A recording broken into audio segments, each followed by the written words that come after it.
Hoş geldiniz. Sağ olun. Hoş bulduk. Hoş geldiniz. Buyurun başkanım.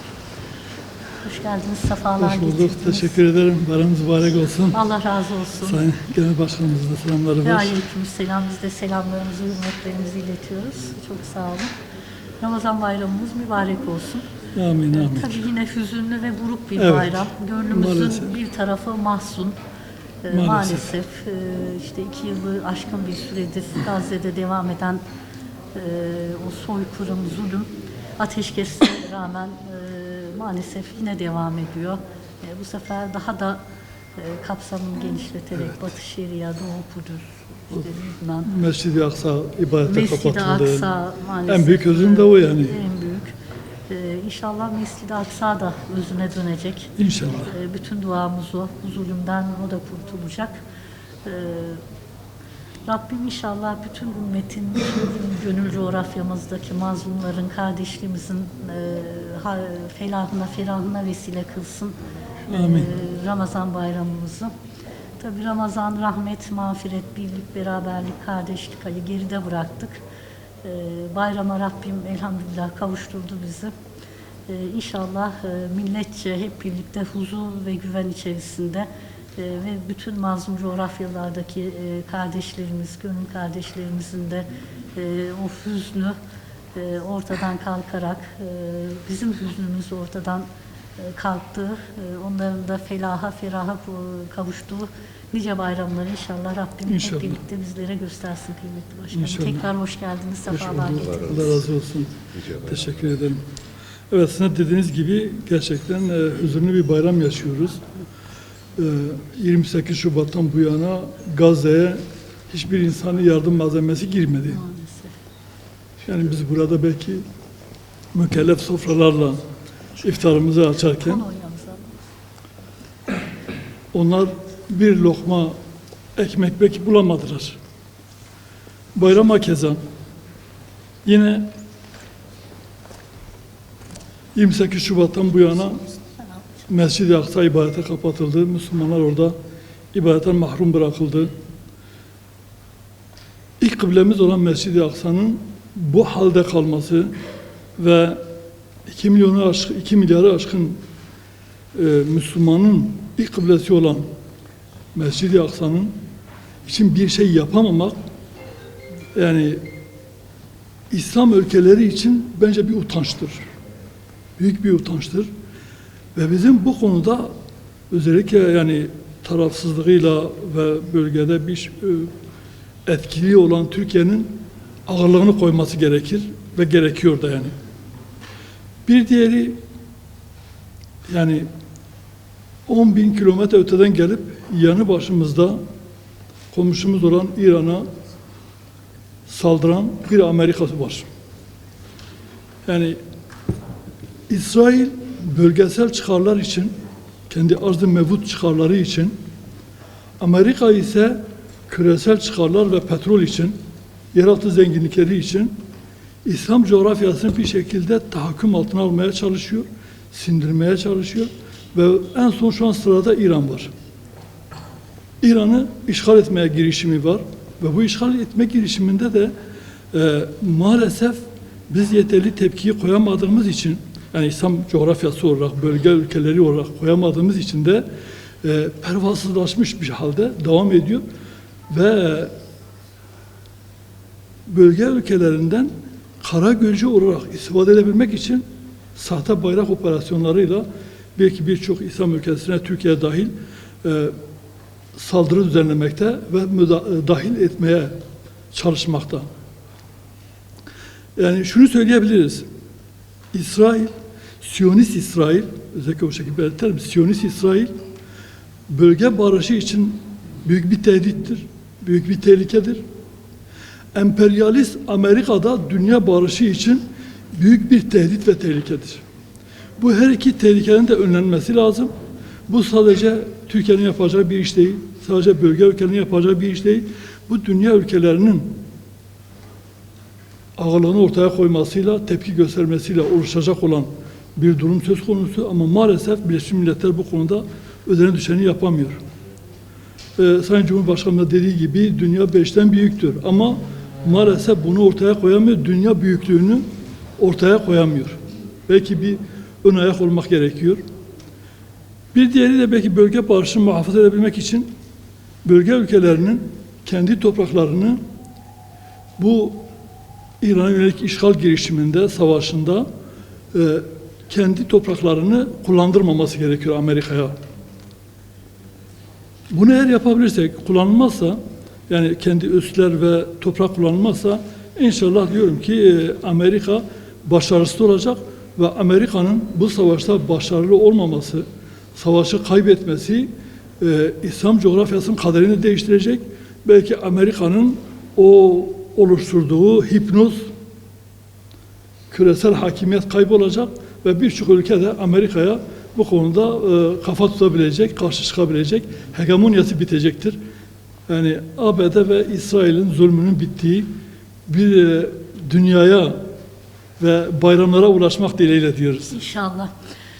Tabii sizin de ifade ettiğiniz gibi, demin de ifade ettiğimiz gibi daha doğrusu işte bir çatışma bölgesinin ortasında güvenli, istikrarlı, güçlü 86 milyon her bir ferdine, 86 milyon milletin her bir ferdini ve sınırlarını güven ve huzur içinde tutan bir Türkiye var.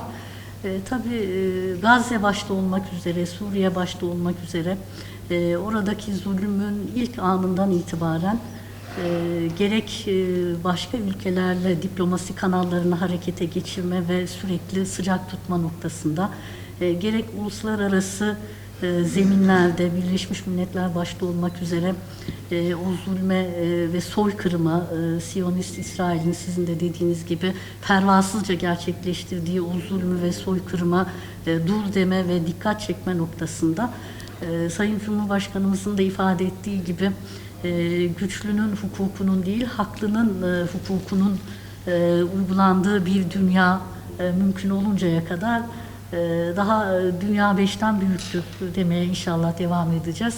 Bütün uluslararası platformlarda, zeminlerde bu zulme karşı yek vücut durulması, bu zulme dur denilmesi, son verilmesi noktasında güçlü bir duruş sergiledi Sayın Cumhurbaşkanımız ve Türkiye. Aynı zamanda da kendi milletinin huzuru ve güveni için sağduyulu bir politika. İnşallah sizin de ifade ettiğiniz gibi bu güçlü duruş karşısında zulümle abad olanın ahiri berbat olur. İnşallah. Hiçbir zaman zulüm dünyanın her döneminde böyle bu ebediyen galip gelmemiştir. Duamız, temennimiz ve hani bu zamana kadarki tecrübelerimiz de hep bunu gösterdi. Zulüm ila nihaye sürmüyor. Rabbimin adaleti sonsuz. Biz burada bu coğrafyada gerçekten 25 yıllık kazanımıyla, müktesebatıyla her alandaki dış politika başta olmak üzere, savunma sanayi başta olmak üzere, eser ve hizmetlerimiz ve milletimizin her bir ferdinin refah düzeyini yükselten icraatlarımız, reformlarımız başta olmak üzere burada güçlü bir irade var Sayın Cumhurbaşkanımız öncülüğünde. Allah'ın izniyle de bu güçlü irade diyalog zeminini her zaman canlı tutacak, güçlü tutacak. Çatışmaların çözümü ve son bulması noktasında öncü rol de olmaya inşallah her zaman devam edecek. Aynı zamanda ülkesinin her bir ferdinin ve devletinin her bir toprağının da güveni ve huzuru için bütün gayretiyle çalışmaya devam edecek. Türkiye artık eski Türkiye değil elhamdülillah. İnşallah yani o gücünü göstermesi lazım. Barış için kullanması lazım. Bu özellikle emperyalist ülkelerin ve Siyonizmin zayıflaması için kullanması lazım. Biz o düşüncedeyiz. Ve bunun için de İslam ülkeleriyle ortak bir birlik oluşturulması gerekiyor. İslam ülkelerinin liderlerinin de biraz daha dirayetli, biraz daha Amerikan hegemonyasından kurtulmuş kişilerle yönetilmesi gerekiyor ki o birlik oluşabilsin. Yani çaba olursa inşallah o günler gelecektir. Ve şunu da görüyoruz ki başkanım, yani Amerika buna sadece çıkar endeksi bakmıyor. Geçenlerde medyaya, sosyal medyada düşen bir şey vardı. Savaş Bakanı'nın söylediği, diyor ki bizim için Şii, Sünni fark etmez, biz İslam'la, Müslümanlarla savaşıyoruz. Yani bu yeni bir Haçlı seferidir. O gözle bakıyor. Daha önce Irak işgalinde de George Bush söylemişti bunu. Bu bir Haçlı seferidir. Madem onlar o gözle bakıyor, biz Müslümanlar niye halen bu konuda yani ortak bir savunmaya giremiyoruz? Haçlı seferlerinde olduğu gibi yani bir kısmımız Haçlıların yanında yer alıyoruz, bir kısmımız da karşısında duruyoruz, direniyoruz. Yani yeni Selahaddinlerin çıkması lazım. Direnen insanların çıkması lazım. Tabii ki hani insanı eşrefi mahluk olarak gören bir inancın ve bir medeniyetin mensuplarıyız biz kıymetli başkanım. Zulüm kime karşı olursa olsun zulümdür. Evet. Bu noktada hani kime zulmediliyorsa Mazlumu dini sorulmaz. Mazlumun yanında yer almak lazım. Aynen öyle. İnşallah bu coğrafyada biz zulme karşı dik durmaya, İnşallah. mazlumun her zaman olduğu gibi her daim mazlumun yanında olmaya devam edeceğiz. İnşallah gönül coğrafyamızdaki bütün kardeşlerimizin, bütün ümmetimizin bu bayram felahına vesile olsun diyorum. İnşallah. Çaylarımızı da isterseniz. İnşallah. Ümit varız başkanım. Biraz unutuyoruz çayları. Evet, doğrudur. Ümit varız. Ümit varız. Nasıl ki Moğol saldırıları bittiyse, Evet, zulüm bila nihayet nasıl ki Haçlı sürmedi. seferleri Yani. bittiyse, sona erdiyse, bir Selahaddin çıktı, Haçlı seferlerini bitirdi. Bir Seyfettin Kutlus çıktı, Moğolların şeyini bitirdi. Bu da bitecek. Bitecek muhakkak. Ama yeter ki biz özümüze dönelim. Biz yeter ki bu konuda Dirayetli dirayetli olalım, olalım. birlik olalım, beraber olalım. İnşallah. Şii Sünni fitnesine düşmeyelim, mezhep fitnesine düşmeyelim, meşrep fitnesine Aynen düşmeyelim. öyle, aynen İnşallah öyle. o olursa hem içeride birliği sağlamış oluruz, hem de bölgede birliği sağlamış oluruz. Necmettin Başkanım, bizim başkan yardımcımız, hem de Kırşehir milletvekilimiz, Esma kardeşimiz, kadın kolları, sağlık politikaları başkanımız, MYK üyemiz, Abdullah kardeşimiz de gençlik kolları MYK üyemiz, o da sivil toplum halk ve ilişkilerden sorumlu Memnun başkanımız oldum. genel merkez. Yunus Başkanımız, Medya İşleri Başkanımız, Murat kardeşimiz de bizim GİK üyemiz ve Gençlik Maşallah. Politikaları Başkanımız. Sizden de çok sağ olun nezaketiniz Müsaade isterim, için. evet. Allah'a emanet olun. Siz de Başkanım. başınız üstüne. Bayramınız tekrar mübarek olsun.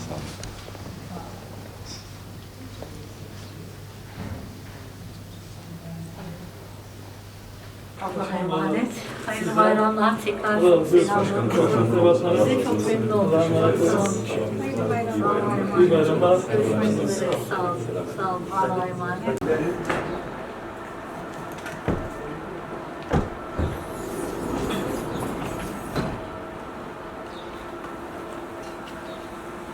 Merhaba Sayın abi.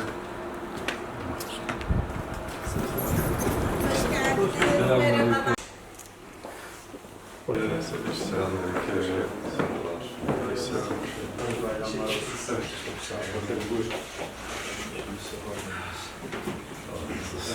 Nasıl?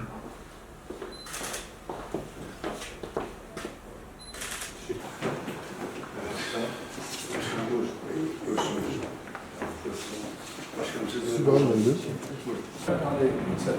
Hoş sefa geldiniz. Hoş geldiniz. Selam. Hoş geldiniz. Sağ olun. Hoş geldiniz. İyisiniz.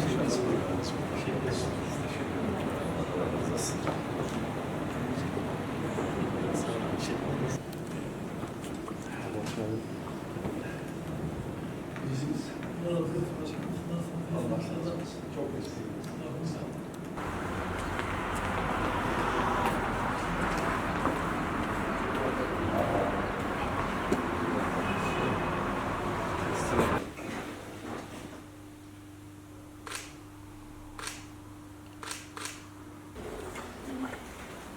Selamünaleyküm. Selamünaleyküm. Hayırlı bayramlar. Hoş geldiniz.